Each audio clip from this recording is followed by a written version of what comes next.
Notre planète, notre avenir. Vous êtes sur Faso Green TV, la chaîne qui décrypte pour vous les enjeux environnementaux. De la forêt tropicale aux grandes plaines, en passant par nos villes, l'environnement est au cœur de nos préoccupations.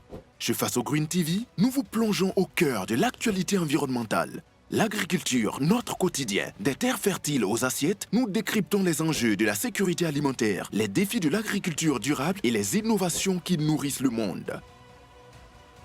L'eau, source de vie, de la goutte d'eau à l'océan. Nous explorons les défis de l'accès à l'eau potable, la gestion des ressources en eau et les solutions pour préserver ce bien précieux. L'assainissement, un enjeu de santé publique. Nous vous montrons comment améliorer nos conditions de vie grâce à des pratiques d'assainissement durable. Nos journalistes sont sur le terrain pour vous apporter des reportages exclusifs, des interviews d'experts et des témoignages de ceux qui agissent pour un avenir plus vert. Alors, prêt à agir? Abonnez-vous massivement à notre chaîne et rejoignez la communauté Faso Green TV pour rester informé et participer à édifier un monde plus durable.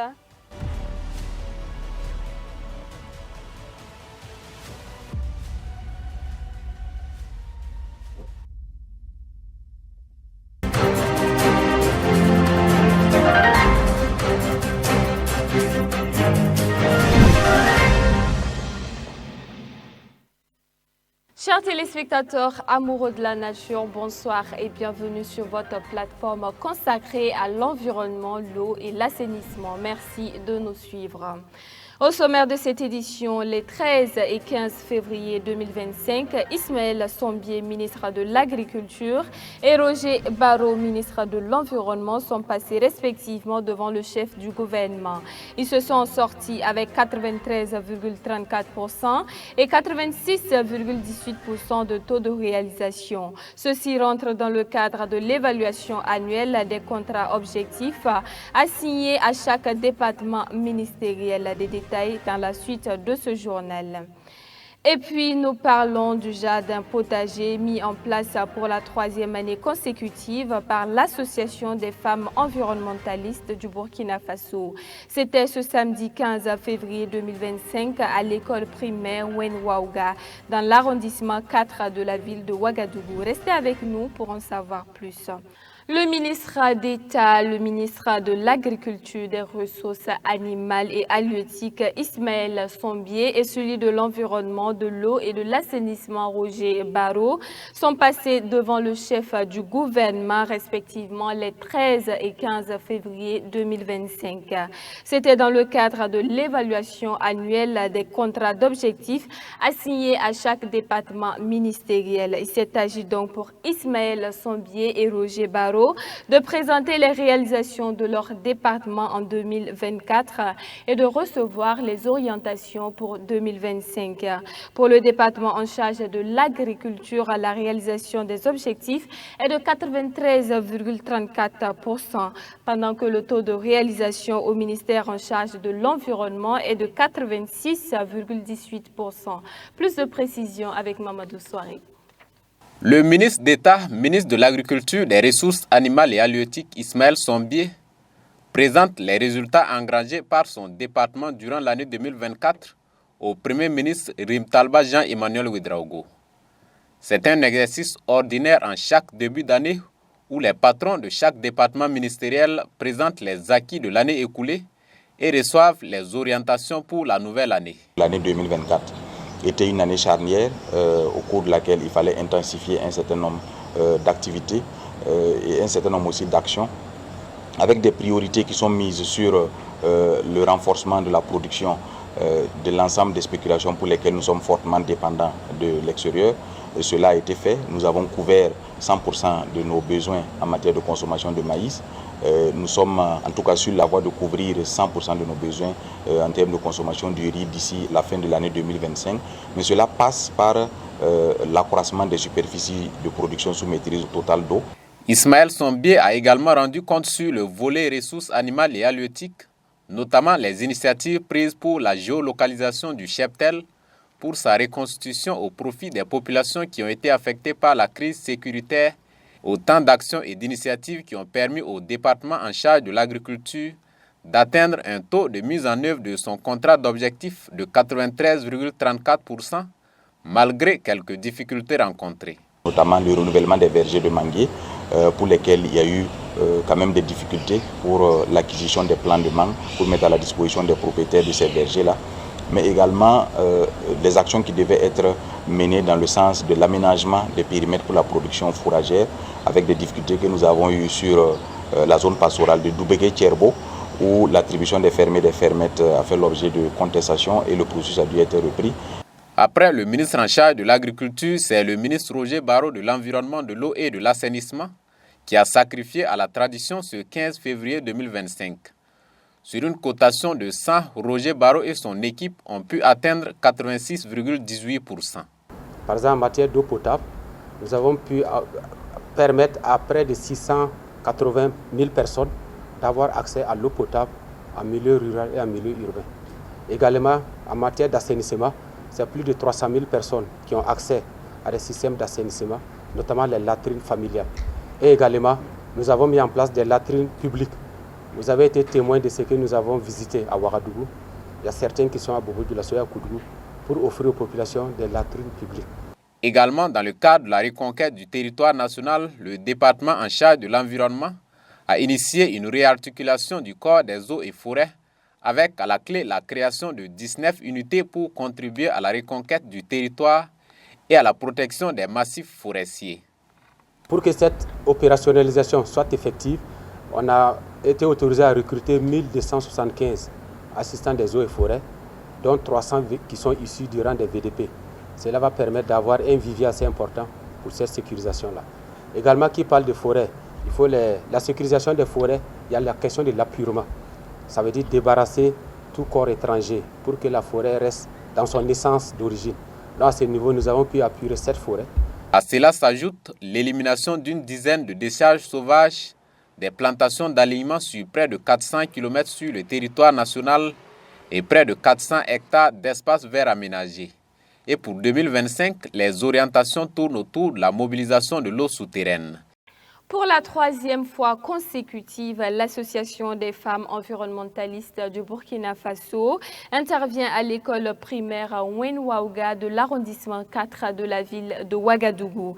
En effet, elle a procédé ce samedi 15 février 2025 à la mise en place d'un jardin potager. Cette initiative s'inscrit dans le cadre de son projet dénommé « Mon jardin scolaire ». L'objectif est d'initier les élèves au jardinage et à l'amour de la nature. Plus de détails avec Mamadou Souaré. Des élèves de l'école primaire Espoir Wenwaouga dans l'arrondissement 4 de Ouagadougou en action dans leur jardin potager ce 15 février 2025.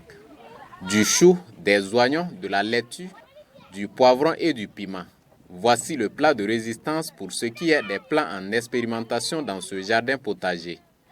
L'initiative est de l'Association des femmes environnementalistes du Burkina Faso et est à mettre à l'actif de son projet dénommé « Mon jardin scolaire » qui est à sa troisième année consécutive dans cet établissement. L'objectif, c'est d'initier déjà les élèves au jardinage, à l'amour de la nature et en leur inculquant des valeurs éco-citoyennes. Sous l'encadrement bien sûr des membres de l'Association des femmes environnementalistes du Burkina Faso, ces élèves de l'école primaire Espoir Wenwaouga ont procédé au repiquage et à l'arrosage de ces plants à expérimenter. Une action de nature a contribué à leur formation scolaire. On a planté des choux et des salades. Merci à ceux qui nous ont appris. J'ai appris à planter des plantes, choux et puis salades. On a arrosé. Pour arroser là, ça fait grandir les plantes. Ça permet à nos élèves d'apprendre. Voilà, en dehors des cours théoriques qu'on leur donne à l'école en classe, ça leur permet d'apprendre sur le terrain, ça leur permet d'apprendre le jardinage. Et je suis sûr que dans l'avenir, dans leur avenir, ça leur sera beaucoup bénéfique. Abraham Diao, qui est un passionné des questions environnementales depuis belle lurette, est venu soutenir l'association des femmes environnementalistes dans leur initiative. Je trouve que c'est une très belle initiative. Ça permet donc aux enfants d'acquérir la fibre pour donc l'environnement et les potagers très tôt. Comme je le racontais, moi-même j'ai eu cette fibre-là, je pense, à l'école au niveau de la 6e. Donc je pense que quand on commence plus tôt, ça donne cet amour de l'environnement et du potager aux enfants et c'est déjà une très belle initiative. En mettant en place ce jardin potager, l'Association des femmes environnementalistes du Burkina Faso tient bien compte du calendrier scolaire. Et les activités de jardinage ne vont en aucun cas perturber les études des élèves, a rassuré la chargée des affaires juridiques de l'association. Le colonel des eaux et forêts Bertrand Tapsoba a soutenu le vendredi 14 février 2025 sa thèse de doctorat dans la spécialité botanique et phytoécologie. C'est dans l'unité de formation et de recherche en sciences de la vie et de la terre à l'université Joseph Kizerbo. Il a ainsi traité la thématique dynamique spatio-temporelle et diversité historique de la végétation des sites aurifères abandonnés au Burkina Faso, cas de la commune de Poura. Le document de l'impétrant a été jugé recevable par les membres du jury qui lui ont attribué la mention très honorable. C'est un compte rendu de Mamadou Soiré avec la voix de Colette Boudou. C'est devant un jury présidé par le ministre en charge de la recherche scientifique, le professeur Adjima Tombiano himself, que le colonel des eaux et forêts Bertrand Tapsoba a défendu la thématique dynamique spatio-temporelle et diversité historique de la végétation des sites aurifères abandonnés au Burkina Faso, cas de la commune de Poura. Comptant pour sa thèse de doctorat en botanique et phytoécologie. 35 minutes chrono, c'est le temps qui a été imparti au doctorant pour présenter son document. Puis ensuite, ce sont les questions, les observations du jury pour améliorer le document et enfin le résultat. Lui avons fait soutenir sa thèse de doctorat unique sur le thème dynamique spatio-temporelle et diversité floristique de la végétation des sites aurifères abandonnés au Burkina Faso, cas de la commune de Poura, et l'avons déclaré digne du grade de docteur de l'université Joseph Kizerbo avec la mention très honorable. Bertrand Tapsoba est donc désormais docteur en botanique et phytoécologie. L'impétrant qui, à travers son thème, a relevé la pression de l'exploitation aurifère sur les ressources forestières, fonde l'espoir que son document servira de guide dans la recherche de solutions.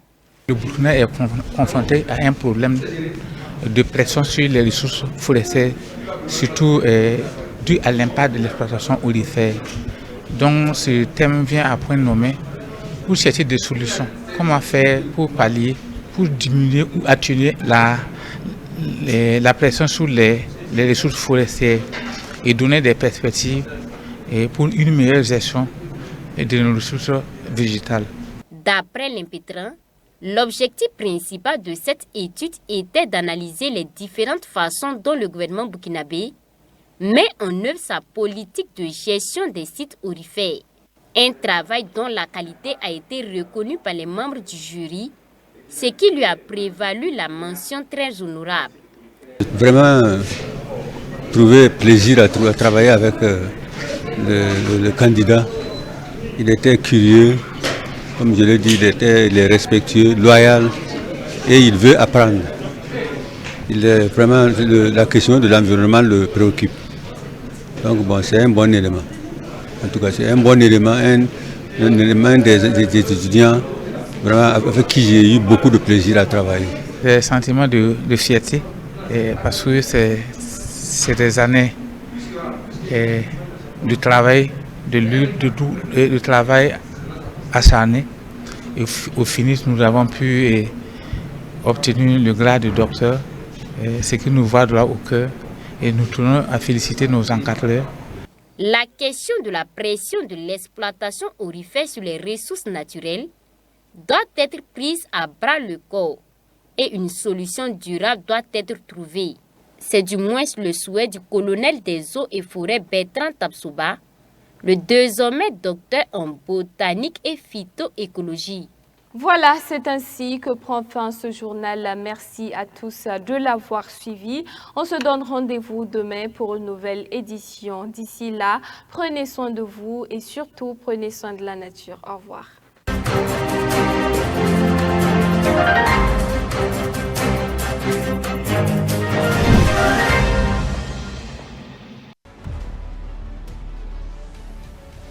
Notre planète, notre avenir. Vous êtes sur Faso Green TV, la chaîne qui décrypte pour vous les enjeux environnementaux. De la forêt tropicale aux grandes plaines, en passant par nos villes, l'environnement est au cœur de nos préoccupations.